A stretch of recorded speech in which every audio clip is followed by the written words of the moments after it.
ചില ടെസ്റ്റ് എന്ന് പറഞ്ഞാൽ ഇന്നത്തെ സുവിശേഷം നമ്മൾ വായിച്ചു കേട്ടത് ഈശോ ഗരസേനരുടെ നാട്ടിലെത്തിയിട്ടുള്ള ആ പിശാച് ബാധനെ സുഖപ്പെടുത്തുന്ന രംഗമാണ്.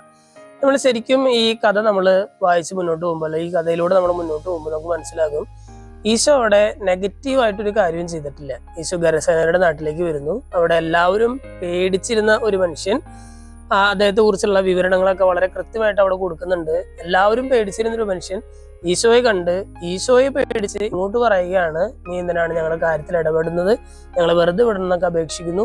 അപ്പൊ ഈശോ പറയുകയാണ്, ഞങ്ങൾ പാതാളത്തിലേക്ക് വിടരുത് എന്നുള്ള ആ പിശാച് ബാധിതന്റെ അല്ലെങ്കിൽ അവന്റെ ഉള്ളിലെ പിശാചിന്റെ അപേക്ഷ മാനിച്ച് കുന്നുംപുറത്ത് മേയുന്ന വലിയൊരു പന്നിക്കൂട്ടത്തിലേക്ക് ഈശോ അവരെ അയക്കുന്നു.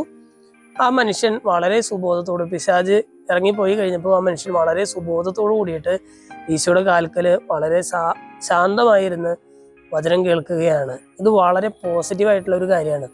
ഈ കാര്യങ്ങൾ ആ ഗ്രാമത്തിലുള്ളവര്, പട്ടണങ്ങളിലുള്ളവരെ ചെന്ന് അറിയിക്കുമ്പോൾ അവര് വന്നിട്ട് തങ്ങളുടെ ഇടയിൽ നിന്നും ഈശോയോട് പോകാനായിട്ട് പറയുകയാണ്. വളരെ പോസിറ്റീവായിട്ടുള്ള ഒരു കാര്യം ഈശോ ചെയ്തു, പക്ഷെ അതിന് നെഗറ്റീവായിട്ടുള്ള ഒരു ഇമ്പാക്റ്റ് ഉണ്ടായി എന്നുള്ളതാണ്. അവര് പറയുകയാണ്, ഞങ്ങളുടെ ഇടയിൽ നിന്ന് പോകണം എന്ന് പറയാനായിട്ടുള്ള കാരണം എന്താണ്? അവർ നോക്കുമ്പോൾ ഈ പിശാച് ബാധിതൻ സൗഖ്യപ്പെട്ടു, അതൊക്കെ ഓക്കെ, പക്ഷെ അപ്പുറത്ത് വലിയൊരു കൂട്ടം പന്നികളെ അവർക്ക് നഷ്ടപ്പെട്ടു എന്നുള്ളതാണ്.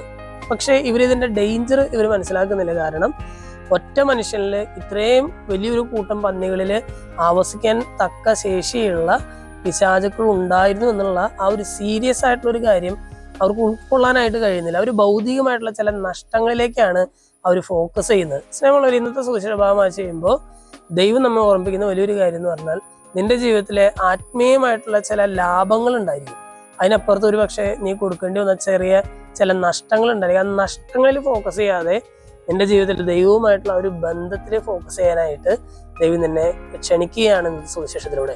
ഇന്നത്തെ വചനഭാഗം കേട്ട് കഴിയുമ്പോൾ നമ്മുടെ ജീവിതത്തിലും ചെറിയ നഷ്ടങ്ങൾ സഹിച്ചാണെങ്കിൽ പോലും ദൈവത്തോട് കൂടെ ആയിരിക്കാനുള്ള ഒരു കൃപയ്ക്കായിട്ട് നമുക്ക് പ്രാർത്ഥിക്കാം. ദൈവം നമ്മെല്ലാവരെയും സമൃദ്ധമായിട്ട് അനുഗ്രഹിക്കട്ടെ.